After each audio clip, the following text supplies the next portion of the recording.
আরে এসব কি কাপড় পরছো? তুমি তো ভালো কাপড় সাপড় ছাড়া পরতেও পারতা না।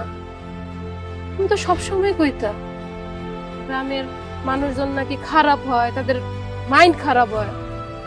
তুমি তো শিক্ষিত মানুষ, তোমার তাহলে এই অবস্থা কেন? তুমি তো আমার সুখের লেগে আমার অনেক ধরনের কুপরামর্শ দিছো, তোমার সুখ কই গেল?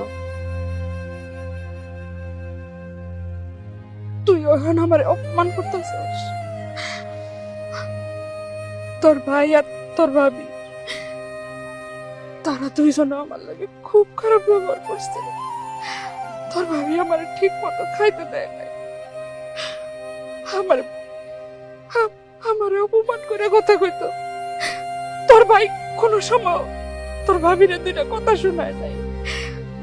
আর গত 2 দিন আগে তোর ভাবি আর ভাই আমার এক কাপড়ে বাড়ি থেকে বাড়ি করে দিচ্ছে। 2টা দিন ধরে আমি পাগলের মতো তো করে খুঁজতেছি।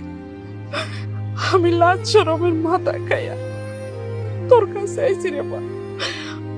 আমার এই দুনিয়াতে তো তুই ছাড়া আর কেউ নাই, আমি কই যাবো কয়া? তুমি এখন আমার কাছে আইছো কেন? তোমার কি মনে নাই ওই দিনের কথা? তুমি তো আমার আপন মা। তোমার আমি এত অনুরোধ করলাম, মা আমার যাওয়ানোর জায়গা নাই, তুমি আমার ছেড়ে যাও না। তুমি কি আমার কথা শুনছিলা? এই বিপদের মধ্যে আমার ফালাই দিয়ে চলে গেছো। আমার শাশুড়ি যদি না থাকতো, সে যদি আমার ভুল মাফ করে আমার আগলাই না নিত, আমারও তোমার মতনই অবস্থা হইতো।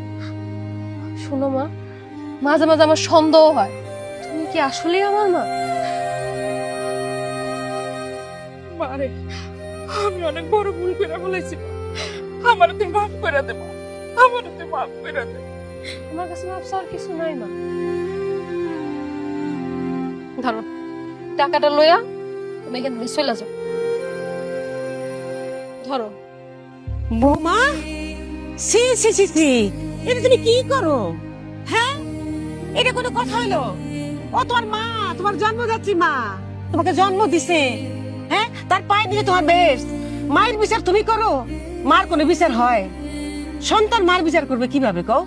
হ্যাঁ, না মাসি, আমি মন খারাপ করলাম তোমার এই ব্যাপারে। তুই মারে ভিক্ষা দাও।